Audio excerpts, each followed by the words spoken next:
Thank you so much for joining us today. So I haven't met you before. Hello, my name is Allison Fuller, and I am one of the partners here at Envision Consulting. So here at Envision, where we have two primary lines of business: search, executive search, and nonprofit strategy.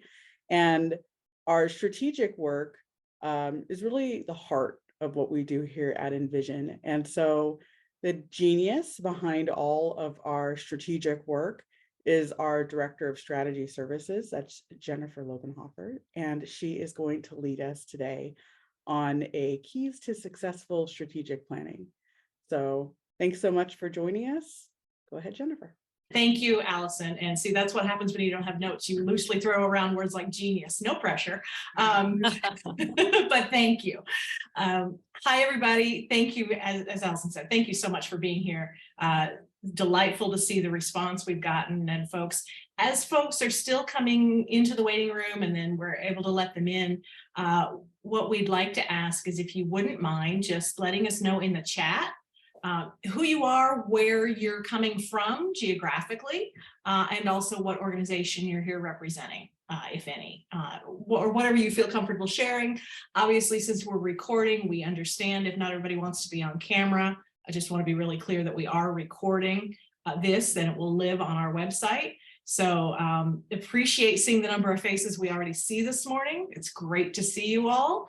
And just if you would introduce yourself in the chat as we're kind of finishing letting a few more folks in, and then we're going to get started within the next minute.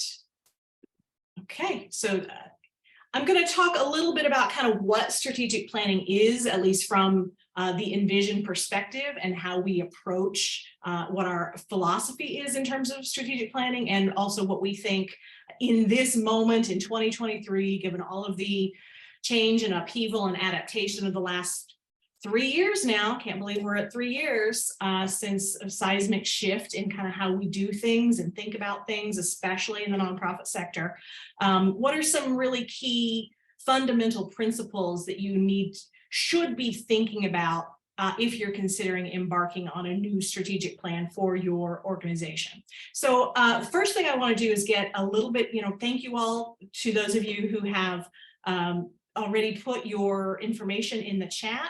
If those of you who've come in a few minutes later, if you would just introduce yourself, where you are geographically and your organization in the chat, that would be fantastic. We'd love to keep track of who's here. But the next slide, I want to get a little bit more of a sense of your previous and existing experience with strategic planning. Sorry, I think this has animation, Sylvia. So yep, there we go. So again, if you would just put in the chat, how many strategic plans have you personally been involved in developing of any sort? Doesn't have to just be in the nonprofit sector, can be public, can be for-profit, private sector, but how many strategic plans have you been involved in developing? If you would let us know that. And if you are currently a nonprofit staff member or board member, does your organization you're affiliated with have a strategic plan that you're operating under at the moment? And that's a yes, no, or I'm not sure is a valid answer to that question. So, okay. I'll let a few of you have a little more time to answer that, just so we can get a sense of where we're targeting. Okay, so several of you are really experienced with strategic plans, 3, 5, okay. Yes and no. Okay, we'll talk about. I'm going to figure out what that means later, Abel. Lots and lots. Okay, cool. Let's go ahead, Sylvia. So I already referenced this. I feel like in the context of thinking about strategic planning, it's important to. And I've had this slide in this deck for a long time, even prior to 2020, but everything seems, in terms of change and uncertainty and the need for adaptation, seems to have really been cranked up quite a bit as in the last 3 years. I love this quote from JFK: "There is nothing more certain and unchanging than uncertainty and change." And I think we know that really, really well in the nonprofit sector. So what is our response to that uncertainty, how do we try to put some parameters around and think about how we respond to that uncertainty. Let's go ahead to the next one.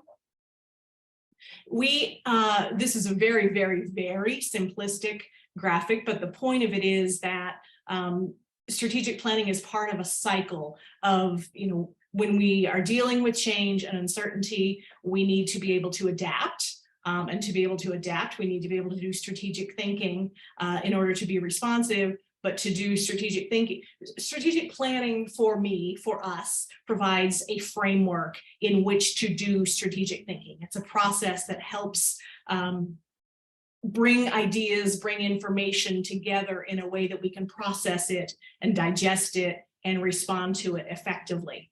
And as we're thinking about adaptation and change in our nonprofit organizations, we often have some, we know perhaps we need to adapt, we need to respond differently, but there are multiple different ways we might think about doing that. So that's on the next slide, Sylvia. And often we talk in strategic planning in broad terms as we're thinking about how does our organization need to change? How do we need to adapt? How do we need to grow? What is our next chapter? What is our next, life cycle going to look like? And we have some possible different dimensions of growth and change and what they might look like. And of course, they're not necessarily mutually exclusive, but we try to frame, do we want to grow? Do we just want to get bigger, doing what we already do, but doing more of it? Do we need to do what we do, but do it more effectively and or efficiently? So what we call go deep. Do we need to be sure we're having more impact?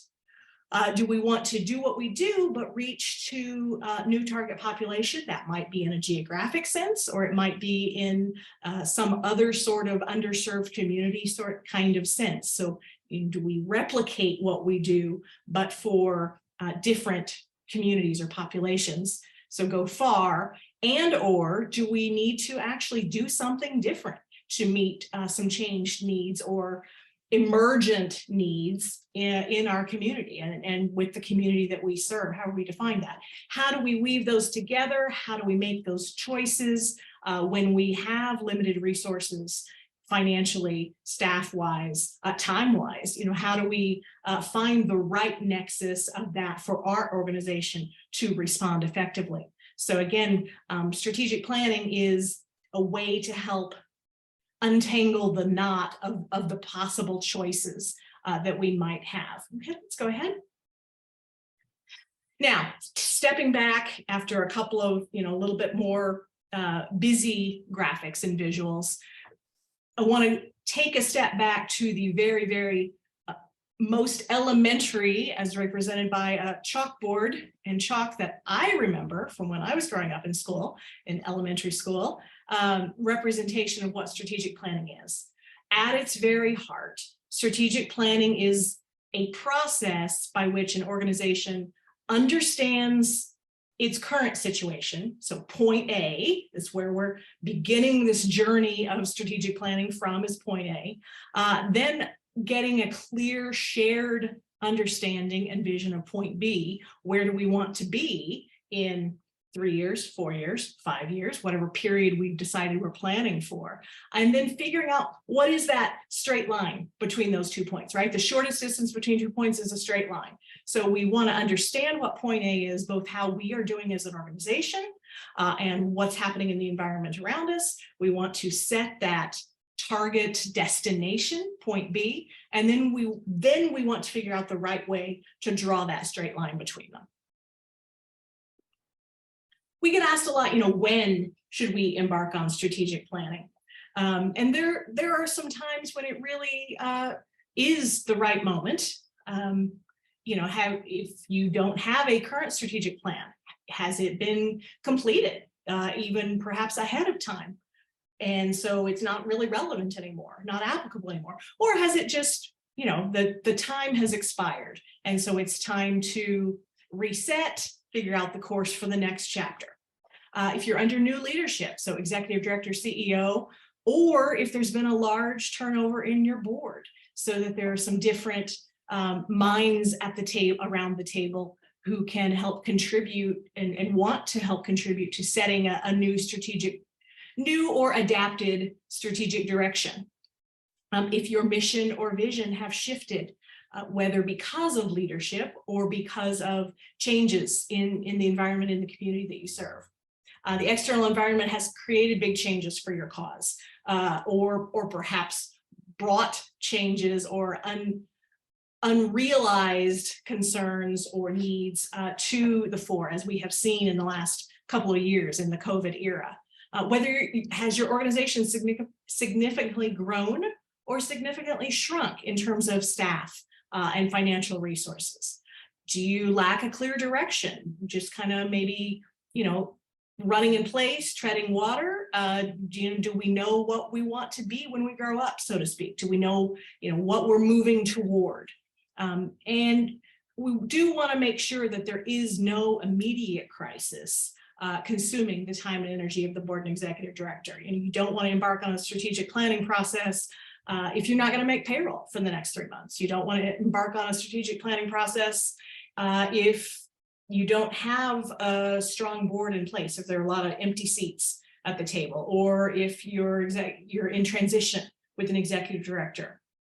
Those sorts of things are when we don't want to. So no immediate crisis. We want to have the time and space to really mentally engage around a thoughtful, intentional planning process. Okay, let's go ahead.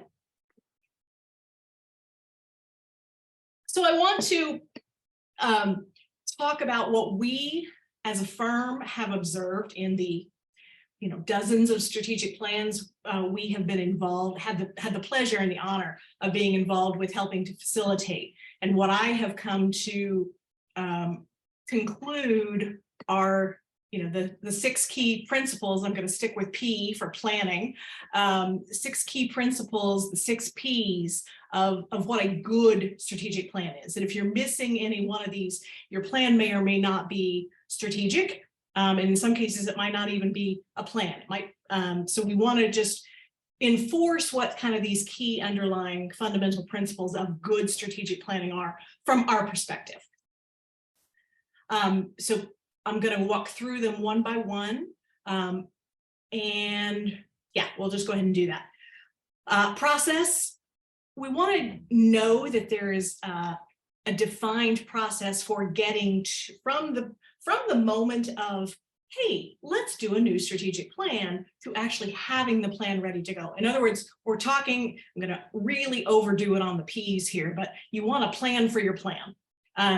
So we want there to be a clear process so that everybody who's engaged internally, board and staff, understands what we're doing, why we're doing the planning this way, and what their role is in it, and how long it's going to take, and what the phases are of that. So that will help increase buy-in from board and staff both, and trust the process, right? That we are moving in a clear direction to come out with a really strong, actionable plan for the organization.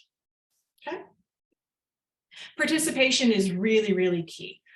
For a plan to really be strategic, it has to be inclusive and participatory. This is, I have often said that strategic planning is in and of itself a capacity building or exercise for an organization in creating ownership and unity, and we're all moving in the same direction. We understand what that direction is. We're aligned around it for board and staff both. It builds additional board engagement, also staff engagement, capacity and leadership skills, and interest and investment. In this way, it can really help speak to some of the turnover and retention challenges that we've been seeing throughout the economy, but certainly in the nonprofit sector over the last couple of years. Employee engagement has become a really, really feeling invested in and feeling like they have a direct impact on the structure and planning and strategy of the organization, can really help with that professional development and retention piece. It also really connects to concerns and interest in a real way around equity and inclusion, and ensuring that staff at all levels are heard from and have a role to play in the planning process. It can also help understand and engage the community that you're serving, right? To really have a full 360-degree participation in defining the challenges and the choices that the organization faces as it plans for its intermediate term future that we're planning for in the 3 to 5 year strategic planning time horizon. Perspective. So by perspective, what we mean is that strategic planning is an opportunity to kind of hit pause, another P, to some extent, and try to, really lift your focus, lift your eyes up out of the day-to-day, and really take stock of the big picture and where the organization kind of fits, its role, its core purpose, asking the big questions.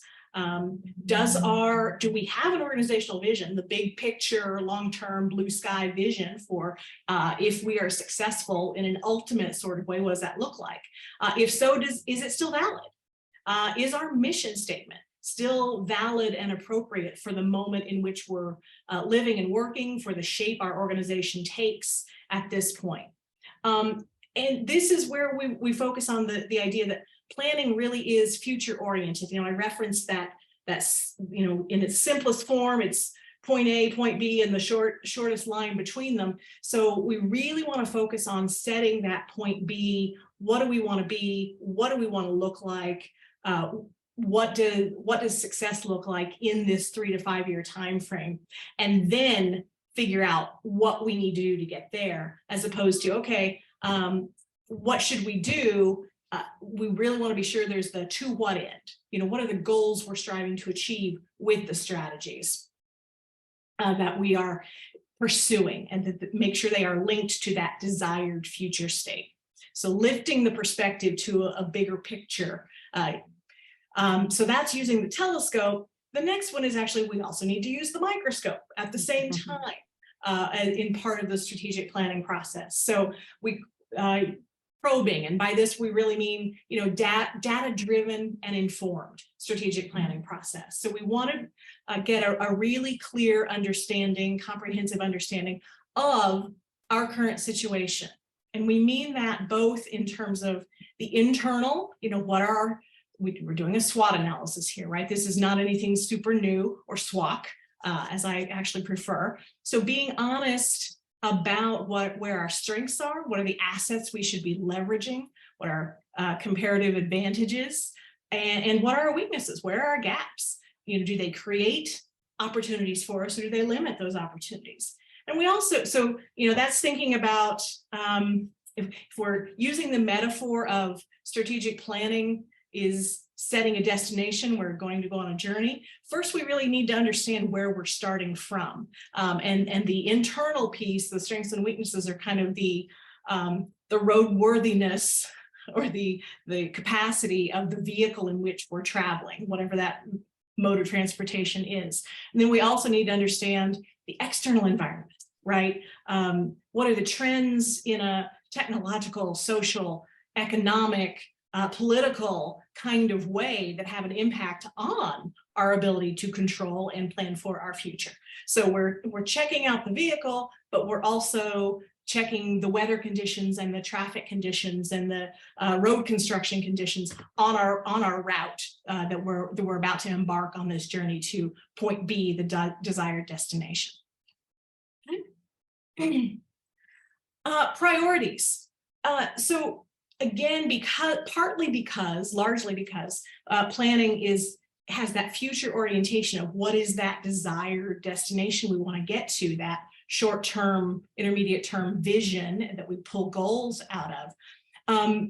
It's a process that requires us to pick and choose where our priorities are going to be, to focus our energies and to focus our scarce resources of time, energy, people, and finances, right? Time, talent, and treasure. So the needs and the possible responses can feel overwhelming. So utilizing the strategic planning process to choose what are the most pressing strategic issues to us, and this comes out of, where can we leverage our strengths to respond to opportunities in the environment?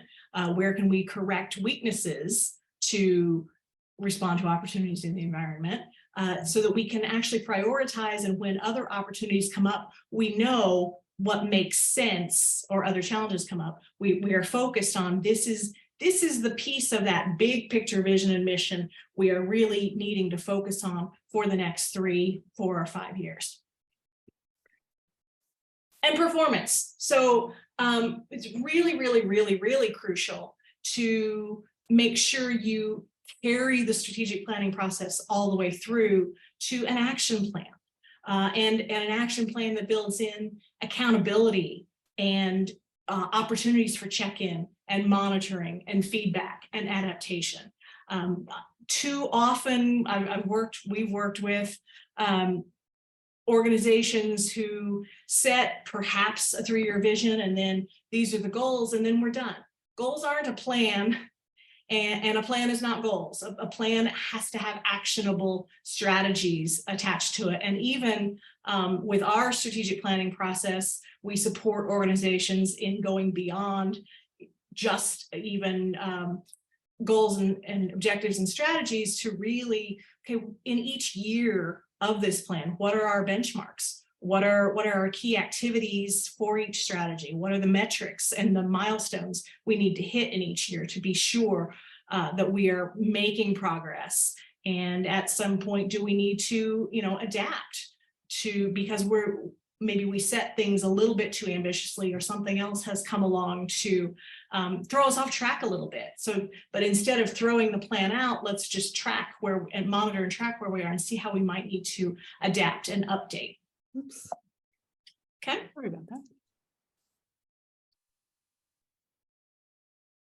We encourage our clients and organizations we work with, not to, this kind of goes with the perspective P that I was talking about earlier, but, don't shy away from these bigger sort of identity focused questions, and business model, program model types of questions.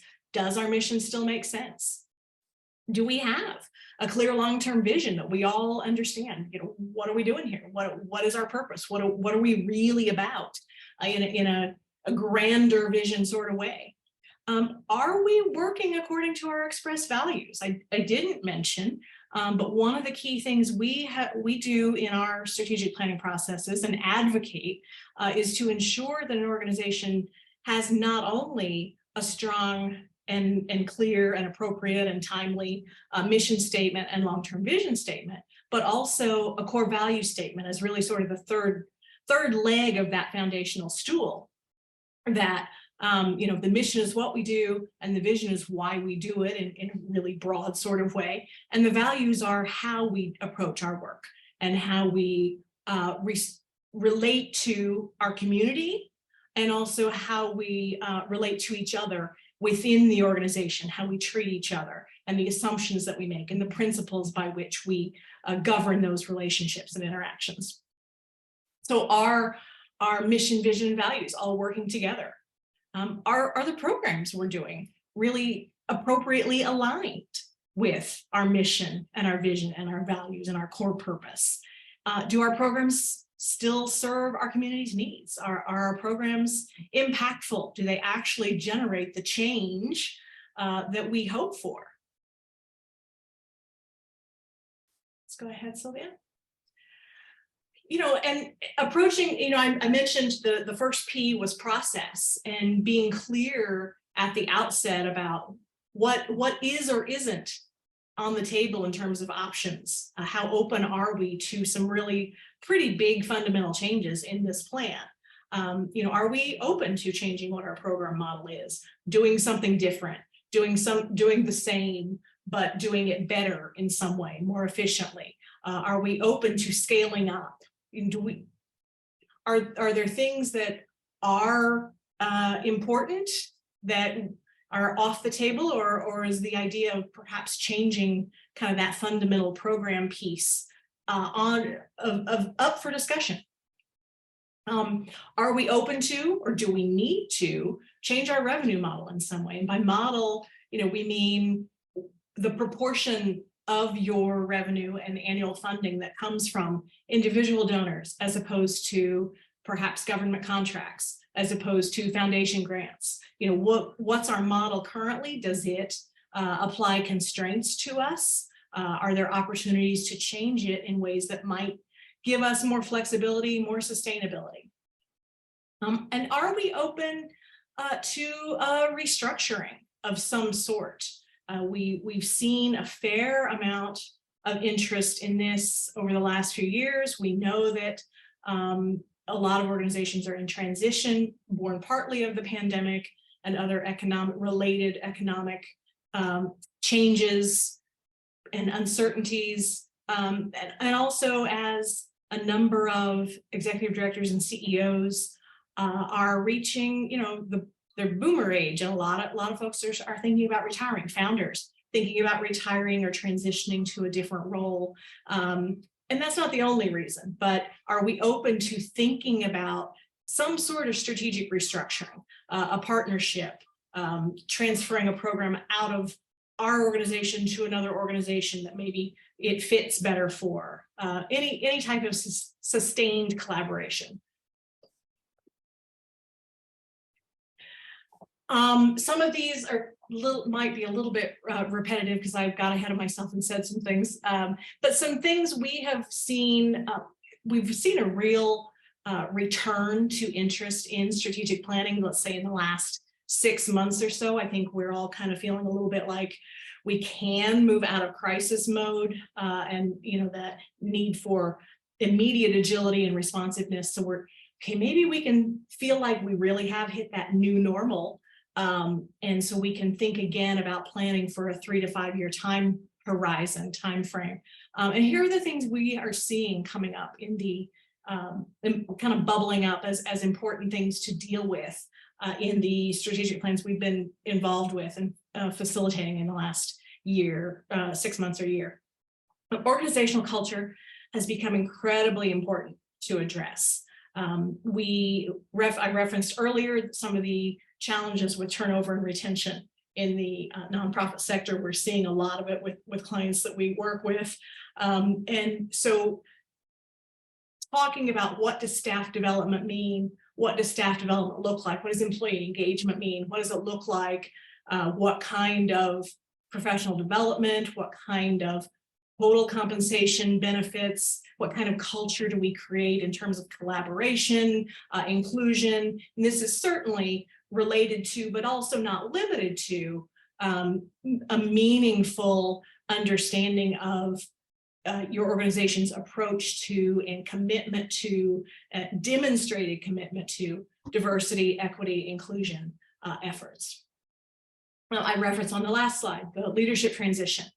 There's a lot of thinking about planning for an executive transitioning out of an organization. Again, based on age, based on founder, and just some changes in the sector and challenges. So thinking about even if your chief executive has not already announced or that they're thinking about or considering transitioning out, kind of having a plan in place for how this is really closely related to organizational culture. What is succession planning? What does the pathway look like within our organization? What's our bench? And how do we think about those things? And how do we make sure that our organization stays sustainable over the long term? Strategic planning is a real good opportunity for board re-engagement and commitment. We saw some disengagement in the early days and weeks and months of the COVID pandemic 3 years ago.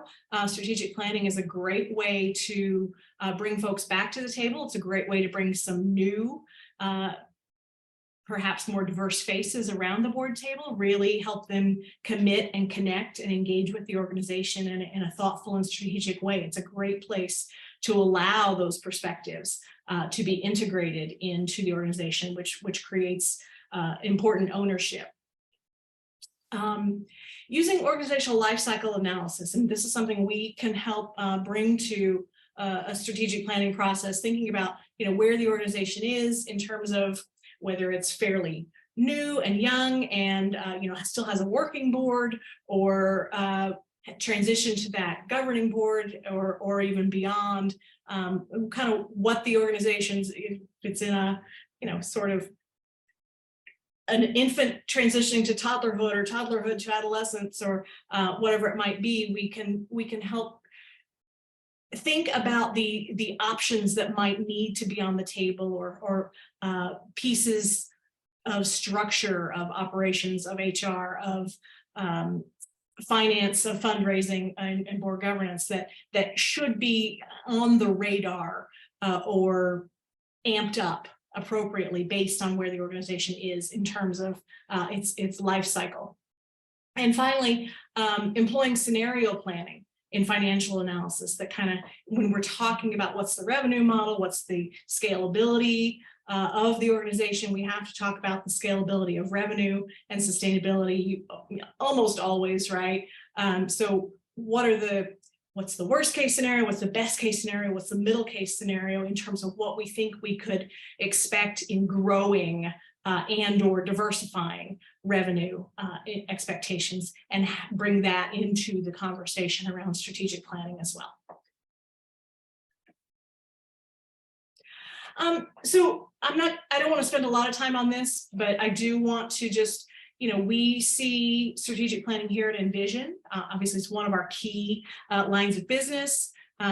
For us, it's really a 4-phase process that we have the capabilities and customized templates and processes to guide clients through.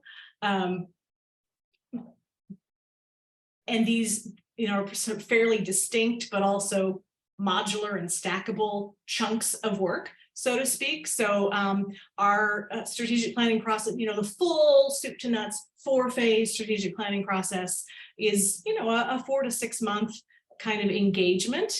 But I'm going to show you on the next slide that we also do have, very customizable different ways we can approach it for organizations at different phases of their life cycle, and organizations with different size budgets. So just want to let you all know that we can, and even within these, there's some room for customization and mixing and matching a little bit. But we do have 3 different strategic plan approaches, or different chunks of work, so that we can work with a real variety of nonprofit organizations, all shapes, sizes, interest areas, focus areas, and geography. We've worked with organizations all over the country, even though we are based here in Southern California, and we have offices in New York and Denver as well, but we're completely open to working with organizations all over the place. So our strategy framework, we still do that 360-degree probing assessment, and then a retreat that helps create a framework of vision and goals, and then you would go on your own to kind of build that out, we would hope. The roadmap takes that a next step and collaboratively develops objectives and strategies as well, and then the full strategic plan, comprehensive strategic plan, is where we work with clients to build out that annualized work plan or action plan, including budget. So that is, I think I must have talked really fast. It feels like it, and my throat is dry. So I'm going to pause. I don't know if folks have any questions. I have not seen any.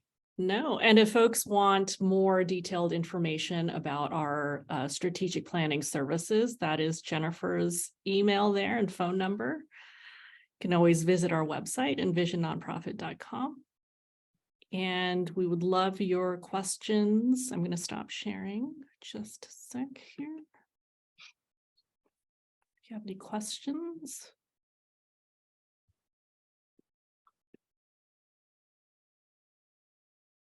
Nice, thank you from Luis in the chat. Thank you, Luis. Oh, I would love to talk about measurement data and impact. I see that. That's a little bit of a different topic, and you might not want to get me going. Yeah, so a big part of what we build into, and I didn't talk about this,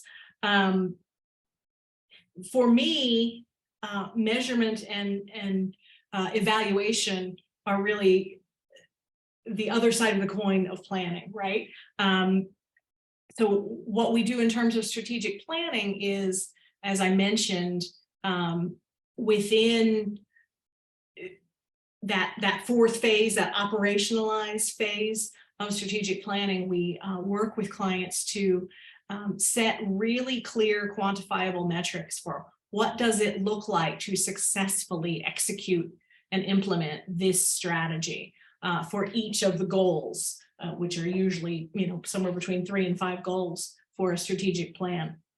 And then we provide a dashboard, an interactive dashboard where you can actually measure those. Measuring impact, if you're talking about outcomes of programs, is really a separate piece. We do within strategic planning support our clients in developing a theory of change. And we certainly, connecting kind of your vision to specific outcomes for individual communities or individual beneficiaries, clients of your organization. We can and do and have also done logic models and full support of building out a full evaluation framework and process. That's not often part of our strategic plan process. We can certainly bring it into the strategic plan process, or it can be a standalone process as well. And maybe I'll do a webinar on that at some point in the next couple of months, because it really is an important piece of measuring the actual change that we think we're creating and hope we're creating. Really articulating and defining and quantifying that is a really important piece. But it pulls alongside strategic planning, but it's not often for us directly a part of it. And we have another question here from Anne. How might you handle the dance between leadership openness to change or not? Say one thing, when it comes down to it, there's resistance to change. Pretty common sometimes. Well, I think that's a great question, Anne. Thank you. I mean, it's never easy, and as much as we try to, or I'm a very linear thinker, and bullet points and A, then B, then C, but really all of our work is relational. All of our work is personality driven at a certain point. So we do the best that we can to bring folks along, and I think that's one of the reasons for making sure that we're doing this sort of deep dive assessment phase, really understanding where we are now. And again, not just as an organization, but what are the opportunities and challenges in the environment? Because often it's really, we don't have a choice about changing if we want to stay sustainable or if we want to grow as an organization. Trying to, we are facilitative consultants. We're not really tell you what to do consultants, but at the same time, we do our best to bring all of the key issues and considerations and the full landscape to the table. If the organization really does have a realistic need to change, then we want to try to make that case the best that we can. And we do find that having the sort of neutral third party to facilitate the process can certainly help work through some of those challenges and the dance, if you will. And so, you know, we are always willing to take the time and the energy to have the conversations, to provide some structure for the tough conversations, in order to be able to untangle some of those knots. Mhm. I hope that's helpful, Anne. And as you were describing that, Jen, I thought immediately to 2 of the 6 Ps, perspective and probing, Right, with landscape and having all the information to present. absolutely. So just waiting to see if there are any other questions. I don't see any hands up either. Okay. Seeing that there are none, oh, will we share the deck with you? We absolutely will. We will follow up with an email to everyone who's registered with a link to the deck and to the recording as well of this webinar. And please know to contact us. I've included Jen's email in the chat here, so do feel free to reach out to her or any one of us at Envision if you require more information. Thanks, Julia. Thanks, Thank you all everyone. so much for spending this time with us today.